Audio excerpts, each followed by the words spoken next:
अधोगति में चले जाते हैं, अचानक जिनके प्राण छूट जाते हैं, उनके लिए ये कथा कर रही। पितरों की 3 बेटियां, तीनों से गलती हो गई।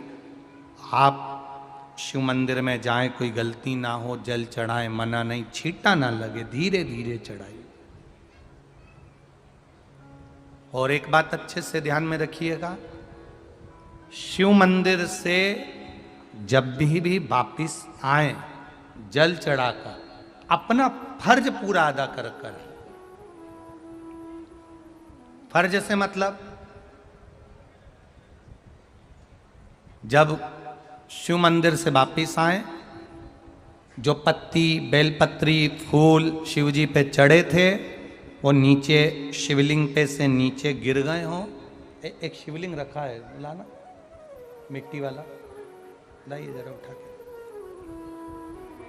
अब छत्तीसगढ़ में कथा चल रही, थोड़ा ध्यान से सुन लोगे एकांतेश्वर शिवलिंग का पूरा वृतांत। तो आप लोग जो पशुपति व्रत कर रहे हो या कोई भी उपास करते हो, कई लोग कहते हैं हमने करा नहीं हुआ। क्यों नहीं हुआ? उसमें हमारी गलतियों को हमें छाट। ये देखिए,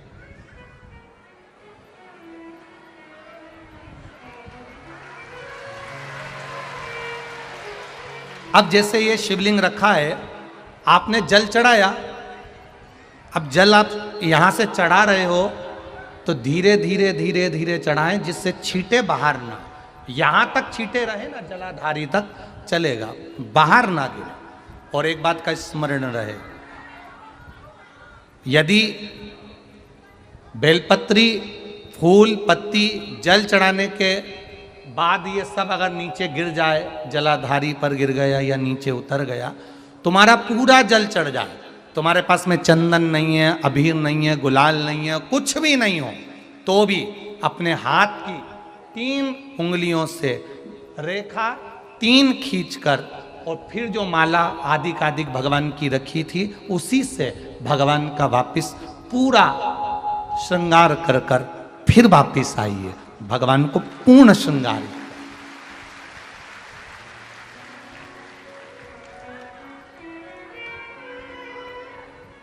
भगवान का पूर्ण श्रृंगार कर कर आइए। कई लोग जल चढ़ाने के बाद में भगवान का जो फूल पत्ती नीचे रखी रहती है, आप, हम ये नहीं कह रहे कि आप अपने घर से लेकर जाओ, आपके पास में कुछ नहीं, 1 लोटा जल चढ़ाओ।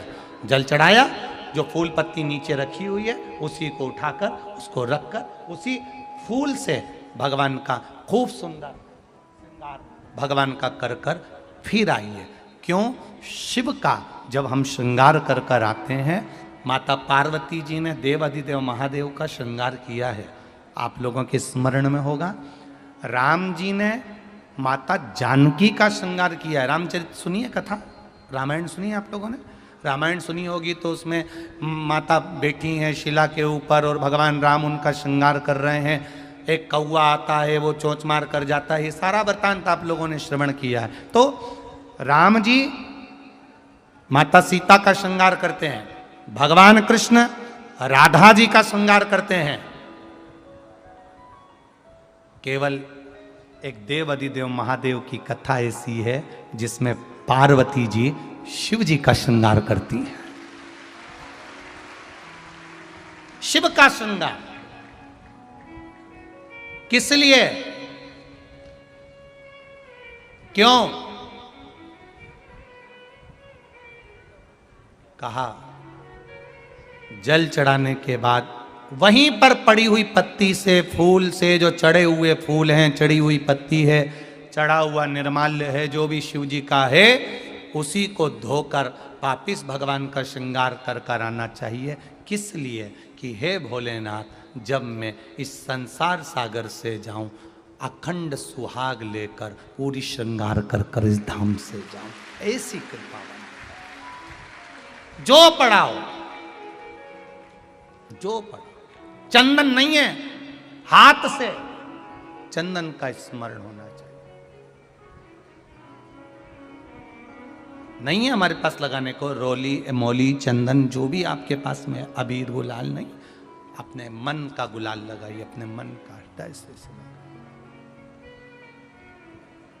दिल से रिझाने का प्रयास। ले जा बाबू, ले जा, दिल से चढ़ाइए। और जब भाव से दिल से आप आनंद के साथ देवाधिदेव महादेव का आप पूजन करो, उसमें गलती ना हो, गलती।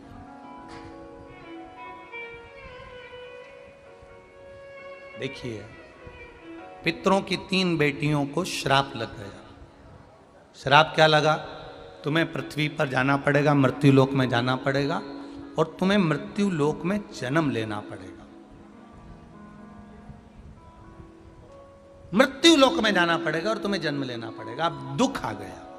पितरों की बेटियां, इन्होंने पूछा हमारा भी कल्याण हो और पितृलोक में जितने पितर आए उनका भी कल्याण हो। जो अधोगति में, जैसे हमारी गति बिगड़ी है, हम अभी युवान अवस्था में हैं, आपको चोट लगी, आपने हमको श्राप दिया, मान लो कोई अधोगति में प्राण छोड़कर चला जाता है, उसका उद्धार कैसे हो? सनकादि ऋषि से पूछ रही।